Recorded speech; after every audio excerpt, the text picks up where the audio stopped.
देश में जल्द ही प्राकृतिक खेती की पढ़ाई शुरू होने वाली है। ग्वालियर में केंद्रीय कृषि मंत्री नरेंद्र सिंह तोमर ने बड़ा बयान दिया है। तोमर ने कहा कि देश के कृषि विश्वविद्यालयों में प्राकृतिक खेती कोर्स शामिल किया जा रहा है, जिसके तहत कृषि छात्रों को प्राकृतिक खेती की पद्धति पाठ्यक्रम में पढ़ाई जाएगी। ग्वालियर के राजमाता विजयराजे सिंधिया विश्वविद्यालय में प्राकृतिक खेती पर एक कार्यशाला आयोजित हुई, जिसमें देश भर के 425 कृषि विज्ञान केंद्रों ने भाग लिया। नरेंद्र सिंह का कहना है कि प्राकृतिक खेती पर प्रधानमंत्री जी का बल काफी ज्यादा है।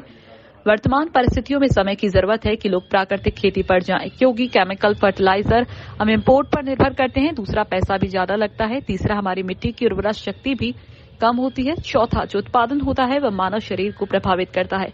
अभी तक हमारी नीतियां उत्पादन केंद्रित थी। आज हम खाद्यान्न और उत्पादन की दृष्टि से बेहतर स्थिति में आ गए हैं। अब जरूरत इस बात की है कि उत्पादन भी स्वच्छ हो, माटी भी स्वस्थ हो और देश के नौजवान भी स्वस्थ रहे और दुनिया को भी जो हम दे सके वह अच्छी गुणवत्ता का खाद्यान्न और कृषि उत्पाद हो।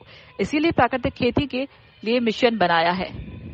प्राकृतिक खेती को लेकर एग्रीकल्चर में पाठ्यक्रम में भी उसकी शुरुआत करने वाले हैं। इसको कमेटी में भी अपनी रिपोर्ट लगभग पूरी कर ली है, इसीलिए वह कोर्स में भी आए। इसे भारत सरकार जल्द सुनिश्चित करने जा रही है।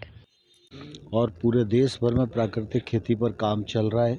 प्राकृतिक खेती को लेकर हम एग्रीकल्चर में पाठ्यक्रम में भी उसकी शुरुआत करने वाले हैं। उसकी कमेटी ने अपनी रिपोर्ट लगभग पूरी कर ली है और इसलिए वो कोर्स में भी आए, ये भी भारत सरकार सुनिश्चित करने वाली है। और कृषि विज्ञान केंद्र हमारी सबसे प्रमुख यूनिट है जो देश के हर ज़िले में है और इसलिए 400 कृषि विज्ञान केंद्रों पर जहाँ जहाँ प्राकृतिक खेती की शुरुआत जल्दी की जा सकती है, ऐसे कृषि विज्ञान केंद्रों का यह वर्कशॉप आज ग्वालियर यूनिवर्सिटी में आयोजित है। और निश्चित रूप से इस वर्कशॉप में सभी विद्वान वैज्ञानिक भाग ले रहे हैं और उनकी विचार विमर्श के उपरांत जो निष्कर्ष आएंगे वो प्राकृतिक खेती को और बल प्रदान करेंगे। मैं इस वर्कशॉप की संपन्नता के लिए शुभकामनाएं देता हूँ।